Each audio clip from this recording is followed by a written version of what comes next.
il n'y avait pas la tarification qui devait être à leur juste valeur. Je marque une pause, je répète.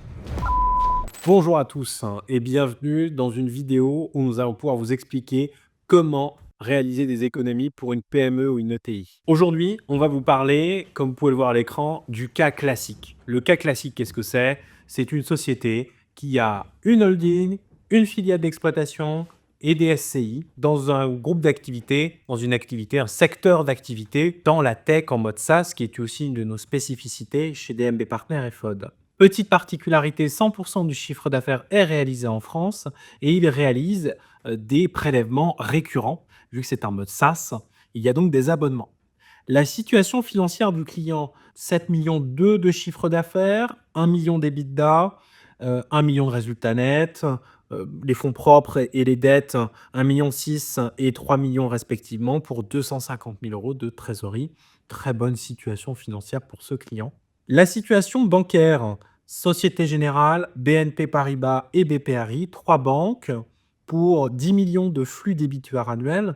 Alors, ce qui est important de noter, c'est pourquoi ils sont supérieurs au chiffre d'affaires. Parce que déjà, vous devez prendre en compte la TVA, les 20%, vu que c'est du service, plus les flux de trésorerie qui peuvent être réalisés entre les différents établissements bancaires. Le web banking est dit non optimisé puisque le client est obligé d'aller sur chacun des établissements bancaires pour réaliser ses opérations.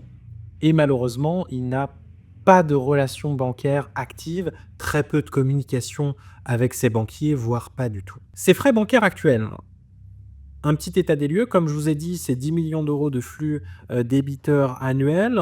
Sa commission de mouvement est de 0,1%.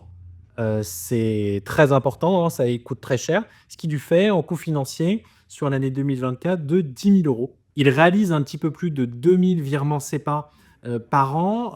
Pareil, une tarification qui est standard.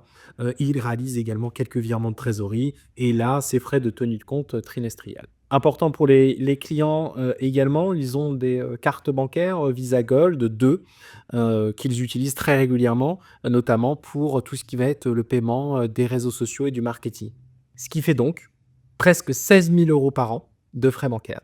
La société a à peu près 10 ans d'existence et malgré la croissance, ça doit donc représenter plus de 100 000 euros de frais payés depuis leur création, ce qui est énorme. Et donc là, aujourd'hui, on va voir comment on pourrait faire des économies ensemble. Donc ce que je vous propose tout d'abord, c'est qu'on aille sur le site de FOD pour aller faire une petite simulation et de voir comment on pourrait économiser tout ça. On va y aller ensemble. Nous sommes sur le site de FOD by DMB Partners et ce que je vous propose, c'est directement d'aller sur notre simulateur dédié. Donc vous allez tout simplement rentrer 3 données, ça va prendre 2 minutes, vous allez voir, et on va voir le résultat. Le cas classique, on va mettre un sirène fictif, hop, le code NAF, société dans la tech 74. Le chiffre d'affaires 2024, nous avons dit que c'était 7,2 millions et chiffre d'affaires 2025, ce sera 7,5 millions. Hop. Quelle banque? On en a parlé. Il y a la BNP Paribas, il y a BPRI et il y a la Société Générale. On a sélectionné les banques, on passe à la suite. Il faut juste que vous mettiez ensuite quelques informations sur vous. Donc vous mettez votre nom, votre prénom, une adresse mail, votre fonction. Et à présent, découvrons ensemble quelles sont les potentielles économies pour ce client.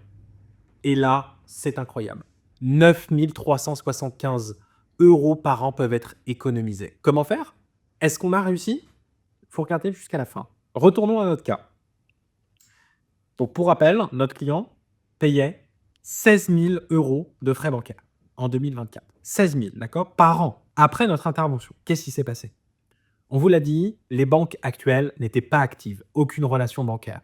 On a tenté de négocier avec elles, on a voulu réactiver des relations. Certaines ont voulu avoir certaines démarches, mais en réalité, ils n'avaient pas la bonne banque adaptée à leurs besoins. Ils n'avaient pas le bon banquier et ils n'avaient pas la tarification qui devait être à leur juste valeur. Et c'est pour ça qu'on est allé voir donc une nouvelle banque qui nous a fait une proposition sur la commission de mouvement quasiment divisée par 3, rendez-vous compte, 0,035%, ce qui était, je vous le rappelle, de 0,1% auparavant. Et donc, on se retrouve pour 10 millions d'euros de flux débiteurs à 3 500 euros versus 10 000 avant. Les frais de virement CEPA, pareil, a été diminué de plus de 40%, à 0,15 centimes. Les virements de trésorerie, également, qui eux ont été divisés par plus de 4. Et ce qui est très important pour une société qui se développe et qui a donc besoin d'établissements bancaires. Et les frais de tenue de compte ont également été négociés. Et là, vous voyez, il y a un petit nouveau qui est apparu. Vous voyez le mot EBIX. Qu'est-ce que c'est qu'EBIX? EBIX, c'est un protocole qui permet aux établissements, aux PME, aux ETI, n'importe quelle entreprise, de pouvoir centraliser les flux et pouvoir les gérer sur une seule et même plateforme. C'est-à-dire que là, dans notre cas, il n'a pas besoin d'aller sur la Société Générale, sur BNP Paribas, sur BPRI ou sur cette nouvelle banque. Il va se connecter sur une plateforme pour réaliser l'ensemble de ces flux. Ce qui lui permet d'avoir une gestion efficace et optimale de ces flux. Et donc, en effet, cela a un coût, mais on l'a quand même bien optimisé. Pour vous donner un ordre d'idée, on a quasiment divisé par 4 la note du prix standard. Et les cartes, comment vous dire? Les cartes, ça a été divisé par 5. C'est très important pour les dirigeants de pouvoir utiliser aisément leur carte bancaire. Et les autres frais qu'on a estimé d'avoir divisé par 2. Donc au final, les clients vont payer en 2025 6 653 €. Je marque une pause, je répète. 6 653 €. Qu'est-ce que ça veut dire? Une économie de 9 327 € par an. 9 327 € par an, vous imaginez depuis la création de la société? C'est quasiment 100 000 €.